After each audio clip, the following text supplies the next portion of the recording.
ઓલપાડ તાલુકાના મુળદમાં તોડાઈ રહેલી જર્જરિત ટાંકી વિરુદ્ધ દિશામાં નમી સહકારી મંડળીના મકાન પર પડી હતી।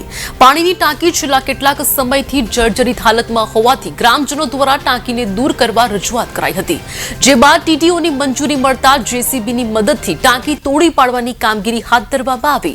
આ દરમિયાન ટાંકી સેવા મંડળીના મકાન ઉપર પડતા મંડળીને ભારે નુકસાન થયું। સદનસીબે ઘટનામાં કોઈ જાનહાનિ ન થતા લોકોએ હાશકારો અનુભવ્યો છે। શું નામ આપનું? વાસુદેવ પટેલ, સરપંચ મુરત। વસુ એ ટાંકી પડી છે કઈ મંદિરના મકાન પર, શું થયું? હાજી, એમાં શું છે કે આ જર્જરી ટાંકી ઉઠી ને એટલે ઘણા સમયથી આ ગામમાંથી કહેતા હતા કે ભાઈ આ ટાંકી ઉતારી નાખો, નહીં તો કોઈ દે હોનાર જ થશે।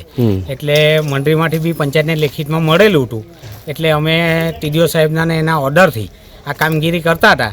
એ સમય દરમિયાન આ ટાંકી પાડવાતી વખતે સોસાયટીના મકાન પર પડી હતી ને કોઈ હોનારત થઈ નથી, જાન હોનારત કોઈ થઈ નથી। મતલબ જ્યારે ટાંકીનું કામ ચાલુ હતું બધા હટાવી દીધા? હા, બધાને હટાવી લીધેલા હતા, આજુબાજુ બધાને હટાવી લે, વાહન વ્યવહાર ટોટલ બંધ કરી દીધેલો। મંદિરમાં નુકસાન થયું છે? મંદિરમાં નુકસાન થયું છે।